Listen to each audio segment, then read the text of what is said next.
Friends, ఈరోజు మనం జ్యోతిష్కులు ఎట్లా బొక్కబోర్లా పడుతున్నారు అనే దాని మీద మనం బ్రీఫ్గా తెలుసుకుందాం. జ్యోతిషం అనేది మోసం, బూటకం, అబద్ధం. ప్రపంచంలోనే ఇంతవరకు జ్యోతిషం నిజమని నిరూపించబడలేదు. అలాంటి జ్యోతిషాన్ని కొంతమంది తమ పట్టుకుటి కోసం జాతకాలు చెప్తాము, మీ జీవితంలో జరిగేది చెప్తాము, మీరు ఎన్నికల్లో గెలిచేది చెప్తాము అని ఈ రకంగా మోసం చేస్తున్న పరిస్థితి ఉంది. అందుకోసమే మేము హేతువాద సంఘంగా ప్రతి ఎన్నికల సమయంలో కూడాను ఏ పార్టీకి ఎన్ని సీట్లు వస్తాయి ఖచ్చితంగా చెప్పిన వాళ్ళని మేము సన్మానిస్తామని మేము ప్రతిసారి కూడా, అంతేకాదు ₹1,00,000, 10 లక్షలు, 5 కోట్ల రూపాయలు నిజం జ్యోతిష్యం సరిగ్గా చెప్పిన వాళ్ళకి ఇస్తామని కూడా సవాల్ చేయడం జరిగింది. అయితే ఇంతవరకు ఏ జ్యోతిష్కుడు మేము నిరూపిస్తామని ముందుకు రాల. గత సంవత్సరం అయితే చంద్రబాబు నాయుడు పార్టీకి, జగన్ పార్టీకి 2019లో ఏ పార్టీకి ఎన్ని సీట్లు వస్తాయి కరెక్ట్గా చెప్తే విజయవాడలో ఏనుగు మీద వినియోగిస్తాము అట్లా చెప్పిన జ్యోతిష్కుని చెప్పాం. ఏ ఒక్కడు ముందుకు రాల. అయితే మొన్న ఎన్నికలు జరిగిన సమయంలో హేతువాద సంఘము ఒక సవాల్ చేసింది జ్యోతిష్కులకి. ఏమనంటే 175 స్థానాల్లో ఏ పార్టీకి ఎన్ని సీట్లు వస్తాయి ఖచ్చితంగా చెప్పాలి, మొత్తం కూడా 175 రావాలి. ఖచ్చితంగా చెప్పిన జ్యోతిష్కుడికి విజయవాడ ప్రెస్ క్లబ్లో సన్మానం చేస్తామని మొన్న ఎన్నికలు జరిగిన రోజు ప్రకటించడం జరిగింది. అయితే ఇద్దరు మాత్రము నాకు మెసేజ్ పెట్టారు. ఒక ఆయన మాత్రం కవర్లో సీల్డ్ కవర్ పంపించాడు. ఈరోజు మేము సీల్డ్ కవర్ ఓపెన్ చేసాం విజయవాడలో. న్యాయవాది శంకర్ రాజేంద్ర ప్రసాద్ గారు సీల్డ్ కవర్ ఓపెన్ చేశారు. అందులో ఏమీ లేదు. ఏమని ఉందంటే కూటమి అభ్యర్థి గెలుస్తాడని మాత్రమే ఉంది. మేము అడిగింది 175 స్థానాల్లో ఎవరు గెలుస్తారని ఖచ్చితంగా చెప్పమన్నాం. ఏ స్థానాలు ఎవరికి 175 స్థానాలు సరిపోవాలి. అయితే అది ఆయన చెప్పలే ఒక జ్యోతిష్కుడు. అయితే ఇద్దరు జ్యోతిష్కులు మాత్రం హైదరాబాద్ నుంచి ఒక ఆయన, వెస్ట్ గోదావరి నుంచి ఒక ఆయన మాత్రం జగన్ పార్టీకి 128 వస్తాయని, ఇంకొక ఆయనేమో వెస్ట్ గోదావరి జిల్లా ఆయన టీడీపీకి 105 సీట్లు వస్తాయని ఇట్లా ఈ రకంగా రావడం జరిగింది. ఇవి ఏవి కూడా ఎన్నికల కమిషన్ నిన్న ప్రకటించిన ఫలితాలతో సమానంగా లేవు. కాబట్టి జ్యోతిష్యం బూటకం, అబద్ధం అనేది మేము మరి గమనించాలి. అంతేకాదు మిత్రులారా, వేణుస్వామి అని ఒక స్వామి ఉన్నాడు, జ్యోతిష్కం చెప్తూ ఉంటాడు.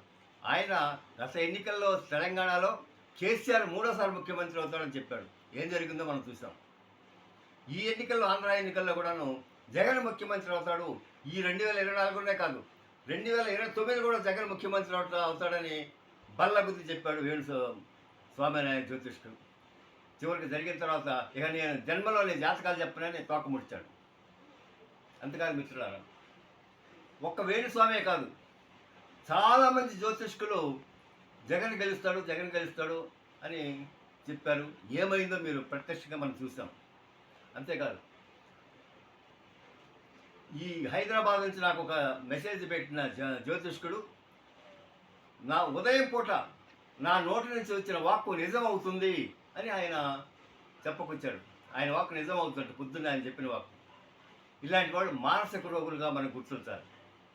ఆయన ఏం చెప్పాడు, ఎన్నికల ప్రకటించే రోజుకి లోపు అంటే నిన్న 4వ తేదీ లోపు ఆయన చంద్రబాబు గారు ఆసుపత్రి పాలవుతాడు లేదా చనిపోతాడని హైదరాబాద్ నుంచి వచ్చిన నాకు మెసేజ్ పెట్టిన జ్యోతిష్కుడు మెసేజ్ పెట్టాడు. ఇలాంటి వాడు ఒక మానసిక రోగి, ప్రజలను భయపెట్టేవాడు. ఇలాంటి వాళ్ళని బయట తిరిగిస్తే చాలా ప్రమాదం. ఇలాంటి మానసిక రోగుల్ని మెంటల్ ఆసుపత్రిలో చేర్చాలి లేదా జైలుకైనా అరెస్ట్ చేయాల్సిన అవసరం ఉంది. హేతువాద సంఘం డిమాండ్ చేస్తూ ఉంది. అంతేకాదు మిత్రులారా, మనకి పరిపూర్ణానంద స్వామిని ఉన్నాడు, కాకినాడ ఏదో ఒక పీఠాధిపతి. ఆయన కూడా జగన్ గెలుస్తాడు, చంద్రబాబు ముఖ్యమంత్రి కాడని ఆయన ఈ రకంగా జాతకాలు చెప్పే వాళ్ళని ఏ రకంగా మనం అసలు వీళ్ళని మన దరిదాపులకు కూడా రానియకూడదు. అట్లాగే ఒక 4 సంవత్సరాల క్రితం విజయవాడలో కానాల అచ్చిరెడ్డి అనే ఒక జ్యోతిష్కుడు మేము జాతకం చెప్తాం స్త్రీలకి, ముఖ్యంగా మహిళలను మోసం చేశారు. ఒక మహిళ, కోదాడ మహిళ 40 లక్షలు పోగొట్టుకుంది. విజయవాడలో ఒక మహిళ 20 లక్షలు పోగొట్టుకుంది.